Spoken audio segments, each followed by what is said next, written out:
તો મને જમણા હાથે ફ્રેક્ચર આવ્યું.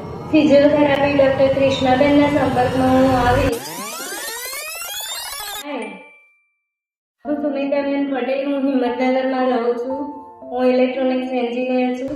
એકવાર રસ્તામાં જતા પાછળથી સૂટિયા ચડાવવાથી પડી ગઈ અને જમણા હાથે ફ્રેક્ચર આવ્યું. ફ્રેક્ચર આવ્યા પછી મેં ઓર્થોપેડિક ડોક્ટર જોડે પાટો બંધાવ્યો. તો 1 મહિના સુધી મારો પાટો હતો, પણ ખરી પ્રોબ્લેમ પાટો છોડે પછી ચાલુ થઈ, જેમાં આખો હાથ સોજાના લીધે ફૂલી જવો, અંદર ખૂબ જ પેઇન થવું, પછી આખી સ્કિનની બળતરા, સ્ટર રહેવી, આ બધા પ્રોબ્લેમ હતા. 15 દિવસ મારી જાતે મેં ટ્રાય કરી જોયો પણ કોઈ રિઝલ્ટ મળ્યું નહીં અને ખૂબ જ પેઇન થતું હતું હાથમાં. છેવટે ફિઝિયોથેરાપી ડોક્ટર કૃષ્ણાબેનના સંપર્કમાં હું આવી અને એમની ખૂબ જ સરસ ટ્રીટમેન્ટ મને મળી, જેના કારણે માત્ર 10 જ દિવસમાં મારા હાથનો સોજો ઉતરી ગયો.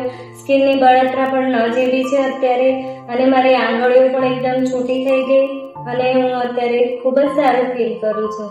Thank you.